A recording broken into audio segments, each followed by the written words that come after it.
আসসালামু আলাইকুম। আজকে আমরা দেখব যে এই ধরনের ইলেকট্রিক বিটার যদি সমস্যা হয় তাহলে এটা কিভাবে ঠিক করা যায়। তো এই ইলেকট্রিক বিটারের সমস্যা হচ্ছে যে এটা সুইচ দিলে এটা মাঝে মাঝে বন্ধ হয়ে যায়, চলে আবার বন্ধ হয়ে যায়, এই চলে এই বন্ধ হয়ে যায়, এরকম একটা সমস্যা এটা। তো আমরা একবার লাইন দিয়ে দেখি এটা সমস্যাটা আসলে কী ধরনের। আমি লাইন দিয়েছি, এখন দেখতে পাচ্ছেন যে এটা এটা চলছে আবার বন্ধ হয়ে যাচ্ছে। এই সুইচ কিন্তু অন করা আছে, ঠিক আছে, এই বন্ধ হয়ে গেল আবার চলছে, এই ধরনের একটা সমস্যা।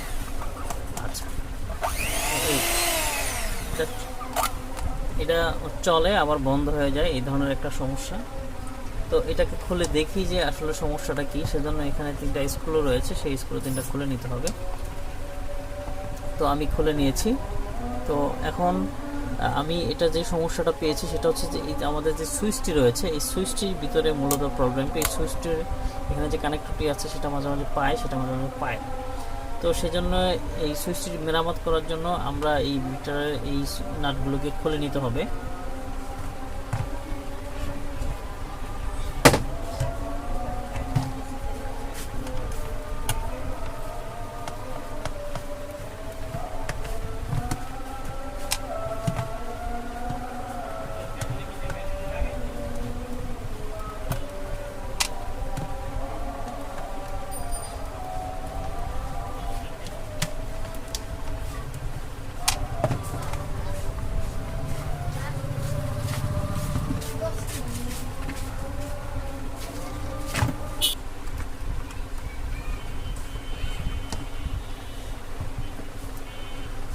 তো ভিতরে সব কিছু আমি খুলে নিয়েছি। এখন এখান থেকে সমস্যাটা হয়, আপনারা খুব খেয়াল করলে দেখতে পারবেন যে এই যে এই কানেক্টরটি আছে, এখানে যেই কানেক্টরটি আছে সেটা অনেক লুজ, ঠিক আছে। এই লুজ থাকার কারণে যে বিষয়টা হয়, এটা যখন সুইচ দেওয়া হয় তখন এখানে স্পার্ক করে, স্পার্ক করার কারণে এইটা ঠিকমতো কানেক্ট পায় না, যার কারণে মাঝে মাঝে বন্ধ হয়ে যায় আবার মাঝে মাঝে চলে, ঠিক আছে। তো এটাকে আমরা মেরামত করব। তো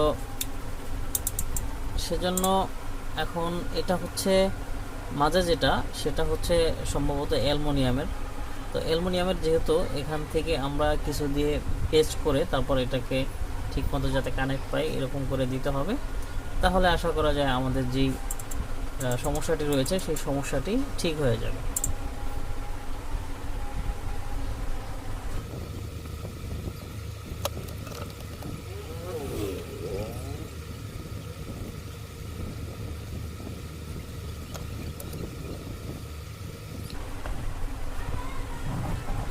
তো আমি এখানে খুব জোরে বাড়ি দিয়ে এখানে আমি চ্যাপটা করে দিয়েছি, মানে শক্ত করে দিয়েছি যাতে এই কানেক্টরটা না লড়ে। এখন দেখতে পাচ্ছেন যে এটা কিন্তু আর লুজ নাই।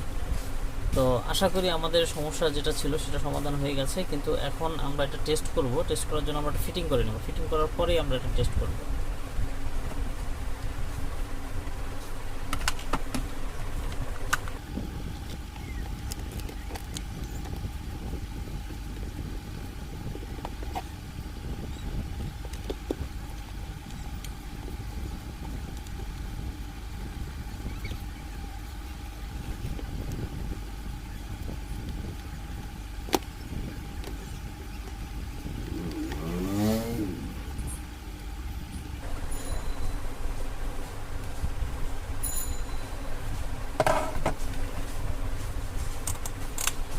সো আমরা এখন এটাকে ফিটিং করে নিয়েছি। এখন আমরা অন করে দেখি যে আমাদের যে সমস্যাটি ছিল সেটা ঠিক হয়েছে কিনা।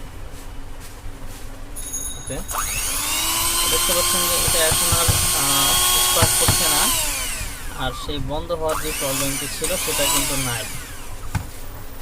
তো এখন কিন্তু আর সমস্যাটি নাই। তো আপনারা চাইলে এই আপনাদের বাসায় বসে এই ধরনের বিটার যদি থাকে তাহলে কিন্তু খুব সহজেই রিপেয়ার করে নিতে পারেন নিজে নিজেই, কারো কাছে যাওয়ার দরকার নাই। তো এই ভিডিওটি যদি ভালো লাগে অবশ্যই লাইক করে দেবেন, আর চ্যানেলটি যদি সাবস্ক্রাইব না করে থাকেন অবশ্যই সাবস্ক্রাইব করে দেবেন।